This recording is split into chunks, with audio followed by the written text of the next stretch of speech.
Right now, all eyes around the league are on San Francisco, and it starts with a move that might sound bigger on paper than it actually is on the football side. Al Guido officially stepping into the CEO role has definitely caught the attention of 49ers fans everywhere, and I want to break this down with you in a way that actually makes sense. Because when you first hear new CEO, the natural reaction is to wonder if this signals major changes coming to the team. But here's the key thing you need to understand right away. This is far more about business than it is about football. Jed York is still the principal owner of the 49ers, and that hasn't changed. What has changed is the title structure at the top of the organization. Guido, who's been serving as team president for the past decade, now carries the CEO title that Jed York previously held.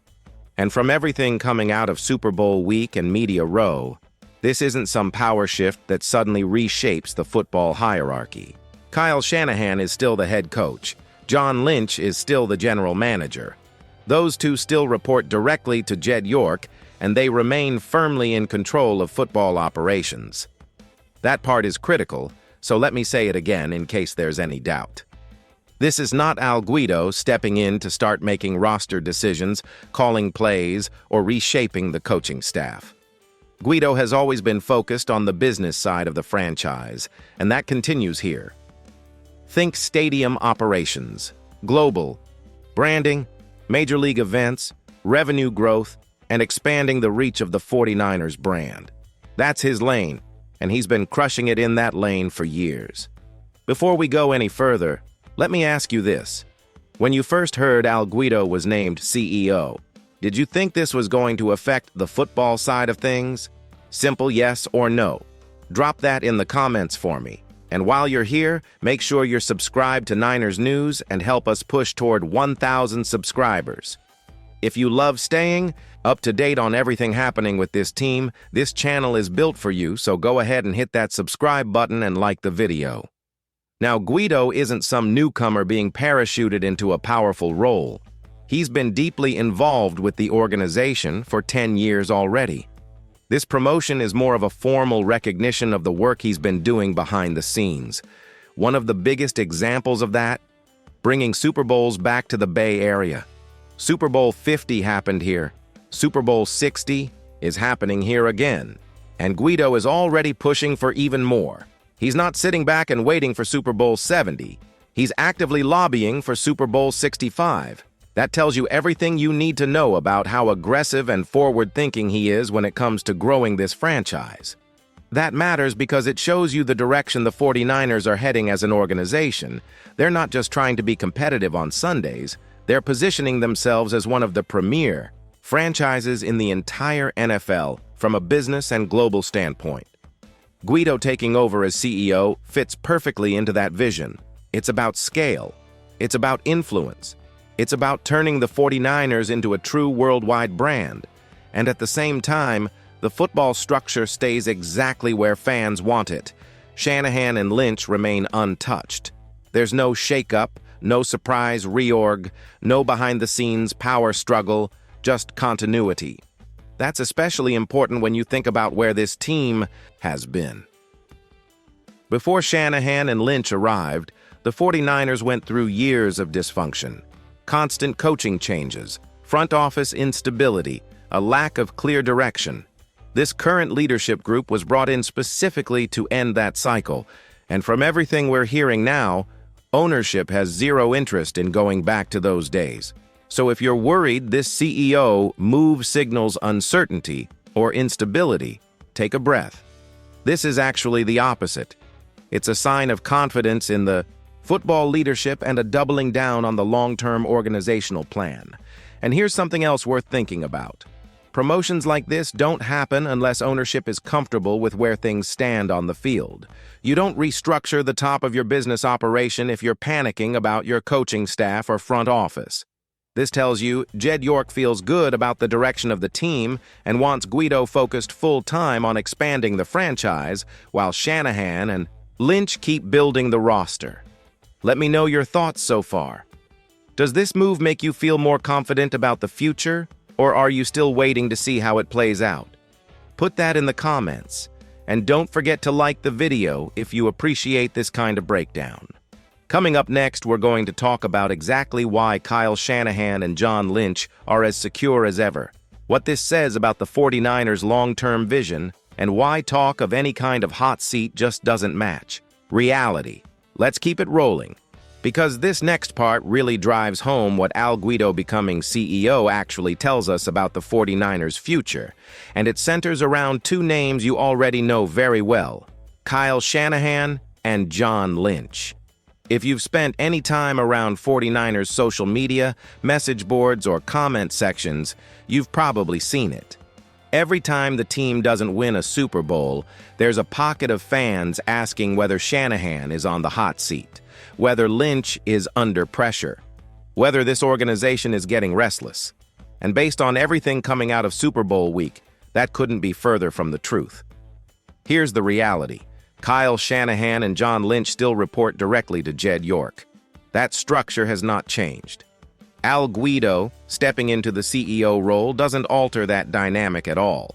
Football decisions are still being made by Shanahan and Lynch, with Jed York overseeing the big picture.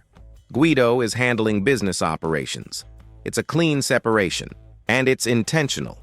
This upcoming season marks their 10th year working together. Think about that for a second. In today's NFL, where coaching tenures can feel shorter than rookie contracts, having a head coach and general manager enter their 10th season together is almost unheard of unless ownership is fully bought in. That kind of continuity only exists when there's deep trust at the top, and that trust is very real. Guido himself made it clear that he believes Kyle Shanahan should have been Coach of the Year for the job he did. That's not empty praise. That's an executive publicly backing his head coach during one of the league's biggest media weeks. That tells you everything about how this organization views Shanahan. There is no quiet frustration. There is no internal debate about moving on. There is belief. From the 49ers' perspective, they lived through what instability looks like. They remember the years before Shanahan and Lynch arrived when the franchise cycled through coaches, philosophies, and front office approaches. Those were not productive seasons. Those were not competitive years. Since bringing in Shanahan and Lynch, the identity has been clear. The culture has been consistent. The team has been a regular playoff contender. That's not something ownership takes lightly. So when fans ask, where do the 49ers go from here? The answer from inside the building is simple: forward, with the same leadership. Now, that doesn't mean every season will be perfect. Even the best-run franchises hit transition periods. There will come a time when some of the familiar veteran names are no longer on the roster. There will be roster resets. There may be seasons where the team doesn't make the playoffs. That's just the reality of the NFL. But what's important is how the organization plans to handle those moments, and the sense coming out of Santa Clara is that Shanahan and Lynch are going to be there to guide the team through all of it. This isn't a short-term partnership built on immediate results. This is a long-term vision built on stability, development, and continuity. Ownership doesn't see an alternative scenario right now. They can't even envision a future without those two at the top of football operations. That's huge. It means when that inevitable transition period comes, the people making the decisions will be the same ones who built this roster in the first place. It means young players will be developed within the same system. It means the culture doesn't get reset every few years. That kind of consistency gives you a real chance to stay competitive over the long haul. Let me ask you this. Are you all in on Kyle Shanahan and John Lynch long-term? Type yes or no in the comments. I'm genuinely curious where you stand. And if you're enjoying this breakdown so far, go ahead and like the video. It really helps the channel grow. Also, make sure you're subscribed to Niners News as we push toward 1,000 subscribers. We've got a lot more coverage coming, and you don't want to miss it. So when you connect the dots, Al Guido becoming CEO actually reinforces this idea of stability. It frees him up to focus entirely on expanding the business side of the franchise, while Jed York, Shanahan, and Lynch stay locked in on football. Everyone has a clearly defined role. No overlap, no confusion. That kind of structure matters, especially as the NFL continues to evolve. The salary cap rises and teams are forced to think both, competitively and financially. The 49ers are building something that's meant to last, not something that gets torn down at the first sign of adversity. And that brings us right into the next topic, because while the head coach and general manager situation is rock solid, there has been movement on the coaching staff. Up next, we're talking about the defensive coordinator dominoes, why Raheem Morris ultimately got the job, and what that decision tells us about how Kyle Shanahan operates behind the scenes. All right, now let's shift gears to the coaching staff, because while the top of the organization remains steady, there has been movement on the defensive side of the ball, and it tells you a lot about how Kyle Shanahan approaches these moments. The 49ers officially landed Raheem Morris as their new defensive coordinator, and this wasn't some rushed decision or last-minute pivot. Shanahan did his homework. He interviewed Raheem Morris, Gus Bradley, and Joe Woods. This was a deliberate process, and what ended up happening really highlights how prepared this organization always tries to be. Gus Bradley ultimately headed to Tennessee to join Robert Saleh, who took a head coaching job there. And for a while, it felt like Bradley might be the natural successor in San Francisco if Saleh moved on. In many ways, he was Shanahan's insurance policy. But then Raheem Morris became available after not landing the Arizona head coaching job, and that opened the door for Shanahan to go in a different direction. Once Morris was officially on the market, Shanahan made his move. That tells you something important.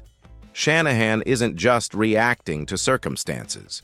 He's constantly evaluating options, keeping relationships warm, and preparing for multiple outcomes at once. When Morris became available, Shanahan recognized the opportunity and took it. That's not scrambling, that's planning. And from Morris's perspective, this is a strong landing spot. He was in the mix for a head coaching job, which already tells you how the league views him. Instead, he steps into a situation with a talented roster, a stable front office, and a head coach who has a clear vision for how everything fits together. That's an attractive setup for any coordinator. What I like about this move is how it fits the broader theme we've been talking about. Stability at the top doesn't mean stagnation. It means calculated adjustments. The 49ers aren't afraid to make changes, but they make them on their terms. Shanahan had options. He explored them, and when the right one presented itself, he acted. Meanwhile, Gus Bradley gets a defensive coordinator role of his own with Saleh in Tennessee, which makes sense given their existing relationship. That's how these coaching trees work. People move, opportunities open, and prepared teams capitalize. So again, this wasn't chaos. This wasn't a surprise vacancy that caught the 49ers off guard. Shanahan had candidates lined up. He had contingency plans. And he landed on someone who brings experience, leadership, and credibility to the defensive side of the ball. Now let me throw this to you. How do you feel about the Raheem Morris hire? Drop your grade in the comments. Give me an A, B, C, or tell me why you feel the way you do. And if you think this move makes the defense better, go ahead and hit that like button. Also, don't forget to subscribe to Niners News as we work toward 1,000 subscribers. We've got plenty more coaching and roster coverage coming your way. What really stands out to me is how smoothly this all unfolded. There was no prolonged uncertainty, no messy transition. Just a professional, organized process that reflects well on Shanahan and the front office. It fits right in with everything else we've discussed today. Clear leadership, defined roles, long-term planning.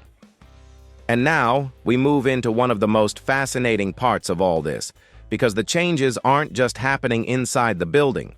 They're happening on a global scale.